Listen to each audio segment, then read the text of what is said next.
Tre. Hello and welcome to the Hands Together podcast series where we aim to promote dementia literacy, as we call it, among carers of seniors with dementia. My name is Anders Danielsson Lantz and I'm headmaster of adult education in Bollnäs.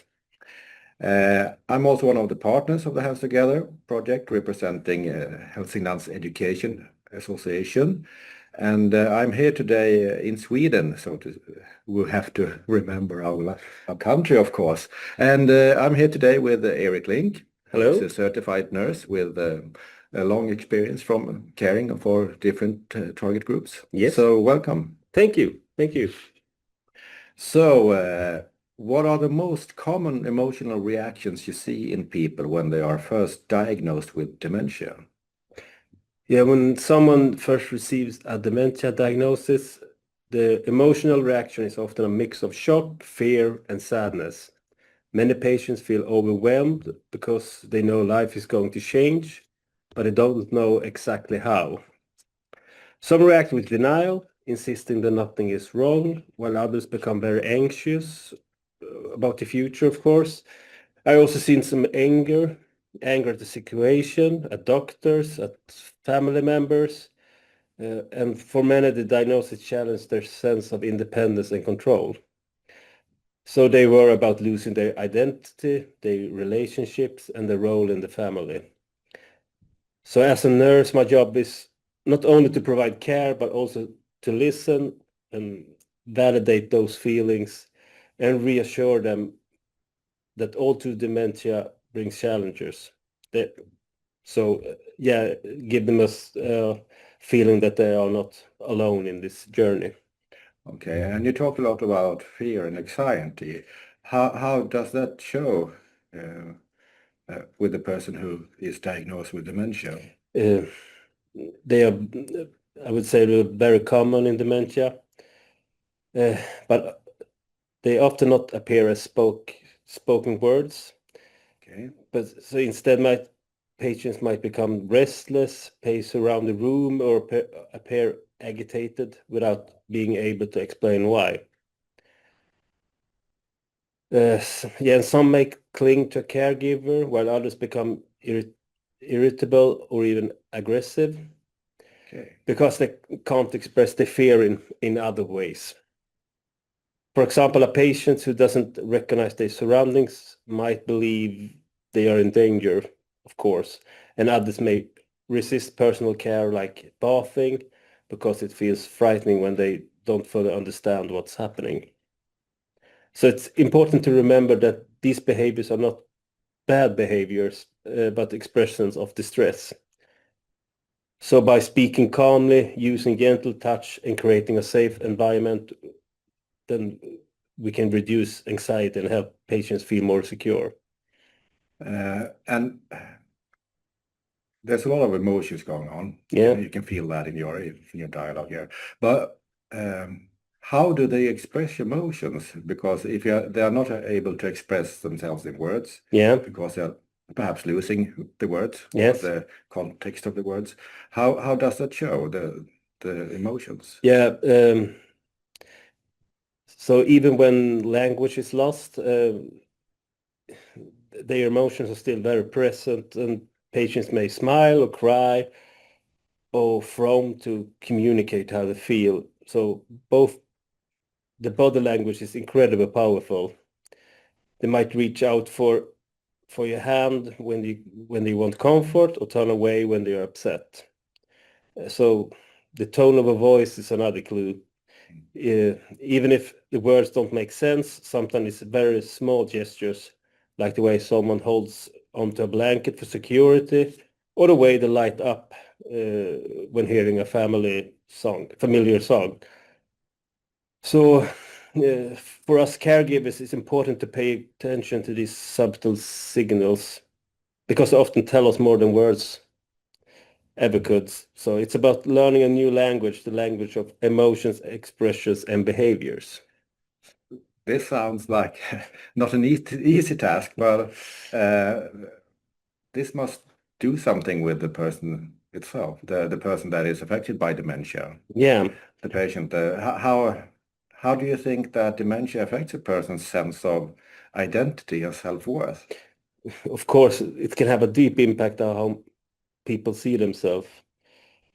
Like when you start forgetting your own history, your own skills, and even the names of the people that you love, and it can be like losing pieces of who you are. So many patients struggle with feelings of embarrassment and frustration and shame, and some withdraw socially because they don't want others to see their difficulties. Others may feel like a burden to the family, and this is why it's so important for caregivers to focus just on the patients can do, what they can't do, and more like see what they still can do. Okay, so focus on the positive aspects of the person. Yeah. So by encouraging small achievements and showing that they still are capable of certain things. Okay, okay. Uh, I think about the role as a nurse. Yeah.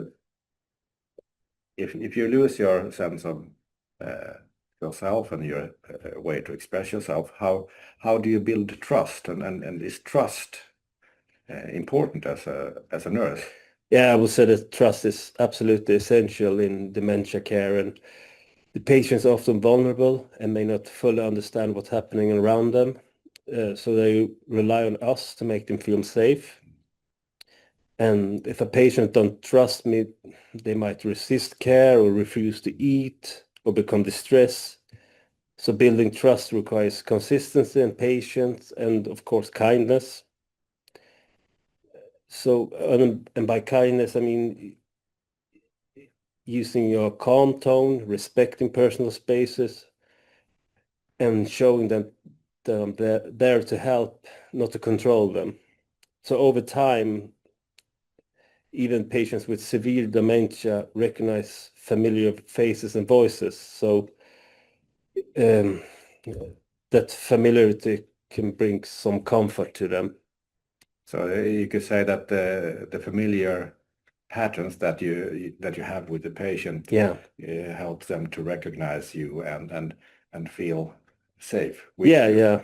Maybe even they might not know your name or forget their own words. They can still feel through the routines. They might feel comforted. Yeah, and when I establish a certain trust, the care becomes much smoother and make the patients feel more secure and respected when I'm a familiar voice or a familiar face for them. Yeah. Okay. But if we look upon the other side of the scale, so Yeah. to speak, here we are talking about calmness and relaxed environments. How do you, as a nurse, cope emotionally when a patient becomes aggressive or withdrawn? Because uh, that is not what you achieve, but sometimes it happens, of course. Yeah. And when a patient becomes aggressive or withdrawn, I can be, of course, it can be emotional difficult for all of us. So I try to remind myself that a behavior is not personal. It's a response to fear or confusion or frustration, and just taking a step back help me to stay calm in those situations. So I try to focus on what might be the trigger to the reaction from the patient. Is she or him in pain, or uncomfortable, or maybe overstimulated? So sometimes just a gentle touch or a soothing tone or simply giving them space can do a big difference. On the personal level, I try not to carry the stress home with me. I'll leave it at work. So you work as a nurse. You are not the nurse. Yes, yeah. Okay, I see that. But I sense that it's very hard to communicate with people, of course. They lose more and more of themselves and the language. Yeah. But how do you communicate with the patients when words don't work anymore? Yeah, that's when you have to rely on the non-verbal communication, like eye contact, touch and how my body language affects the communication with the patient. So basically, that's my main tools in communication. So just use simple gestures to show what I mean, pointing to food or just using my hand. So you can also use music or pictures and familiar objects to connect if the patients have objects with them from home. Yeah. You can use them as a tool in the communication. So it seems like you have to be very self-aware when Yes, working with patients with dementia. yes, you have. Can you share an example of a moment when emotional connection mattered more than medical treatment? Or what you talk about now is the professional empathy, perhaps, Yeah, in this role. yeah. I have from one patient who refused to take medication.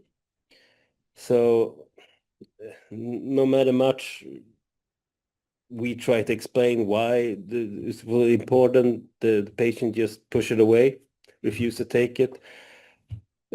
So one day, instead of insisting, I sat beside the patient, tried to calm it down by holding her hand, and I started to sing an old song that I knew she loved from before. Okay. Yeah, and that she calmed down. She started to smile, and after a while, she started to sing along, and then just that thing, she started to trust me enough to take the medicine. So that was the way into to her.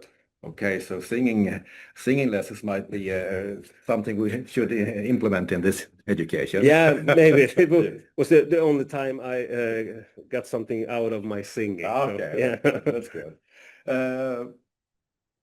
But well, so far we've been talking about the patient themselves, yeah, and of course it's always the worst thing for the person who is affected. But we also have the family around. So uh, how do you support families who feel? No, I lost myself. Ah, sorry. We're still with the family here. yeah. What are the main or the biggest emotional challenges for families with dementia or patients affected with dementia? Yeah, it's hard because the families often struggle with grief, like even when the loved one is still alive, um, and the person is there physical but changing mentally. So there's a big grief for the family to handle that. So they feel not only guilt, they feel sadness or frustration, Okay. and feel guilty for placing the loved one in a care home and for losing the patience with the loved one. Um, so and they may also struggle with the like it's hard to become a caregiver for someone who wants care for them maybe. So if it's like your parent, Yeah, of course. yeah. Yes.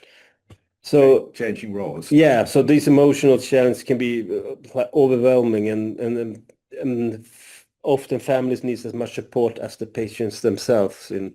Yeah. What kind of support do they need when they feel this? Yeah, I think the key is to to connect with the families. It's important to the first step for us is to listening to them and just so they feel that they have a safe space to express their feelings and like without us judging them, and try to remind them that guilt and sadness and frustration are quite natural responses to where they are. And I also try to encourage them to focus on the positive moments that still exist, like the little things that are like a smile or a laugh or shared memory with the loved ones. So, and sometimes like clear practical advice helps them too, and suggest them to some support groups. and try to have an open communication. I think is the most important thing to so the families feel safe and that they can talk to us as so stuff. Well, we've been talking a lot about both the patient and the family now, but what about you as a professional caregiver in the sense of certified nurse and now also working as a teacher? Yeah. How does this affect you as a member of staff? Because you're still also a person in this. Yeah, it can be emotionally draining to work with this, but it's also I I think it's quite rewarding at the same time. So like on one hand, you experience moments of deep connection, and you feel that you're doing something incredibly meaningful. And on the other hand, like watching someone decline over time can be quite heartbreaking sometimes. Yeah. So I feel that the staff often care. I have an emotional load for this, and you feel quite powerless to stop the progression of the disease. Yeah. So it's burnout. It's a risk, but I think with proper support and training and teamwork, you can find a good balance to work. And how do you do that? How do you keep your own emotional well-being? Yeah, I think. Is it music? Are we back to I singing? don't know. Yeah, maybe it can be music, but I think teamwork is absolutely vital here. So the team, not I. Yeah, the team is very important, and it's the dementia care is too complex for one person to handle alone. So working as a team and share responsibilities and support each other emotionally are, I think that is the key here to do a good work. And I can see that there are a lot of challenges, and some you can work with, others you just have to accept. Yeah. But what would you say gives you hope when you work with these kind of patients?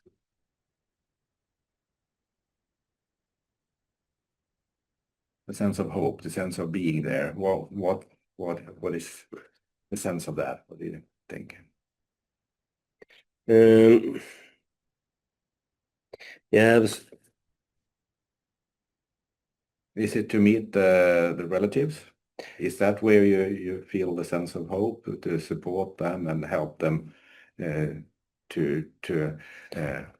be there for the patient? Or to be there for the patient and to see that at the end of the day you have done something to make better for them and for the families, and see the small steps of well-being. So you can say the imbalance between the relative and the individual. Yeah, I would say that. Yeah, because the families are so important as well, and such a big part of the dementia care. So yeah, I would say if both are happy, I have done a good job. So it's a balance of balancing between both yourself, your families, and the individual. Yeah. In that sense. Okay. Yeah. And if you could single out one piece of advice, here is the solution. Yeah. What would that be? What piece of advice would you give to families and caregivers about the emotional side of this? Yeah. My advice would be focus on the person, and it's not just a disease. And try to think that dementia changes memory and behavior, but it doesn't erase the human inside of that shelf. So it's somehow to keep the good memories alive and see to the future for the family also. Perhaps. Yeah, and see them as a person. Yeah. It's important to, and try to connect through emotion or through music, as we talked about earlier, or through shared moments. And yeah. Thank you, Eric, and also to you tuning in to this episode of Dementia Literacy in this project. And as we can see, there are a lot of feelings around this subject and many people affected. So all the work you do is very important for all of us. Thank you. Because we all turn older. Yeah, we do. Thank you very much. Bye-bye.